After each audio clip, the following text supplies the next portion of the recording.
guys, pag-usapan lang natin ang breaking news. May pasabog na naman kasi ang balita at exclusive na pinag-uusapan ngayon. Mas pogi si DJ ng malayo. Si Mayor parang pinapangit ng ketchup. Ha ha ha. Yan kasi ang sinasabi umano ng mga netizens sa kanilang komento umano sa nakitang resibo at ebidensya. Grabe nga naman kasi ang inala nila. Ang sinasabi kasi ng iba, maputi lang si Mayor Mark Alcala, pero hindi naman kagwapuhan. Mas gwapo talaga si Daniel Padilla at mas yummy pa si DJ kesa sa kanya. Naalam naman natin kasi, no? Si Catherine Bernardo, nagsalita na yan, nagparamdam na yan, at ang sinasabi niya, DJ pa rin ang kanya minamahal.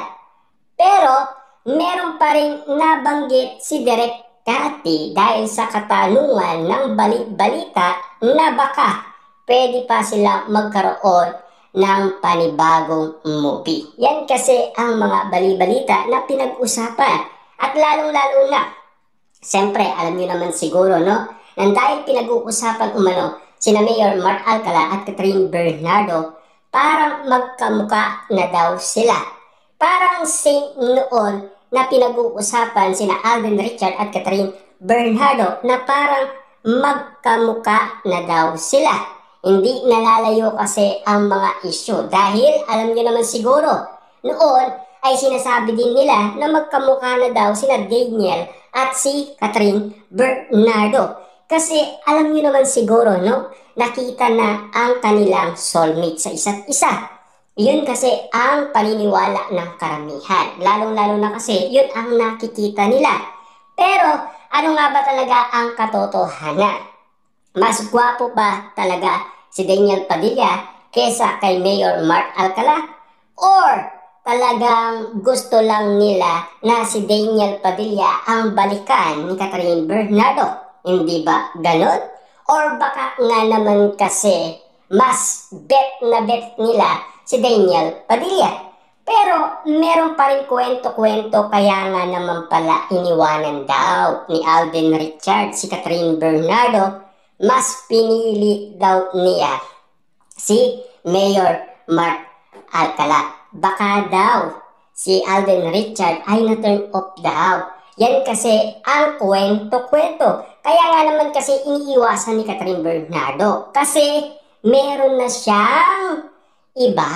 Yan kasi ang mga ibang komento ng mga netizens at mga sausawerang kapitbahay. Yan kasi ang paniniwala nila. Yan kasi ang nararamdaman nila sa kanilang mga sinasabi. Lalong-lalo na kasi kung ganitong sitwasyon man at naninibago man ang mga tao dahil sa mga nangyayari. Lalong-lalo na si Mayor Mark Alcala, isang mayor yan at kilalang-kilala yan sa Lucena. At lalong-lalo na, siyempre, kilalang-kilala ng iba't ibang mga tao yan, si Mayor Mark Alcala. Kasi napapag-usapan si Mayor Mark Alcala dahil sa mga showbiz na mga babaeng nalilink sa kanya at nililigawan niya. Lalong-lalo na kasi kapag daw lumalabas si Mayor Mark Alcala sa publiko ay wala siyang mask.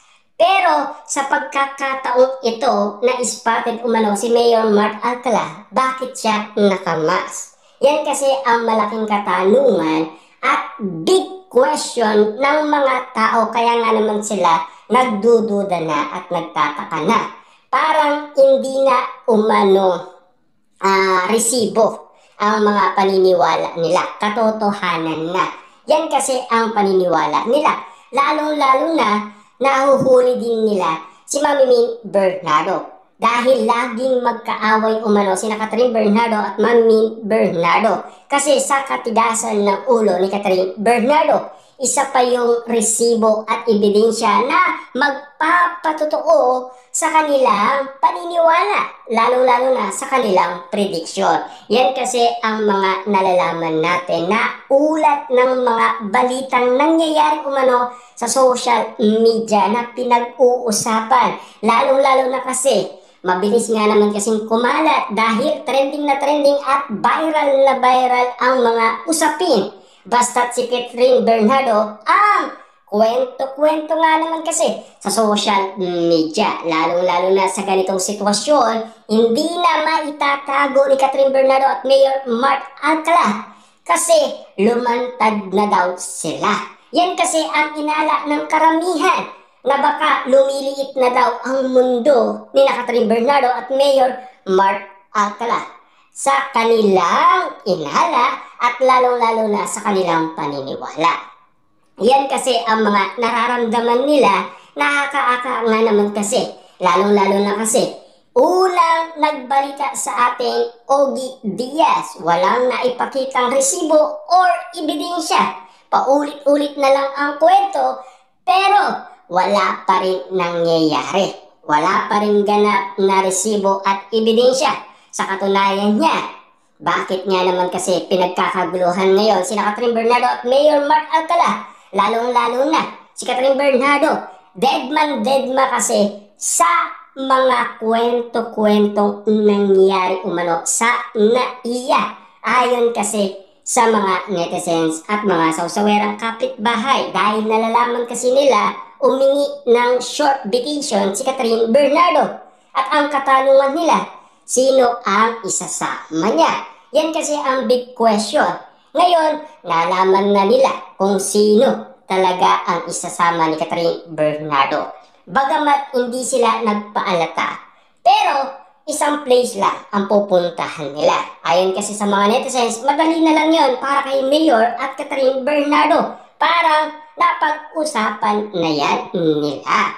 Kasi ayaw nga talaga nilang malaman ng iba't ibang mga tao ang kanilang relationship. Kaya nga naman kasi ang bulong-bulungan, ayaw ba nilang ilantad ang kanilang nararamdaman sa isa't isa? Naiiya ba sila sa kanilang ginagawa? Ano ba ang dapat nilang ikaiya? Kung sakasakaling mahal naman nila ang isa't isa. Kung kaya naman nilang patotohanan ang isa't isa. Ano nga ba talaga ang pagkakamali ng bawat isa sa kanila kung ayaw nilang ilantad? Pero lumalantad at lumiliit na ang mundo ni Catherine Bernardo at Mayor Mark Alcala. Diba?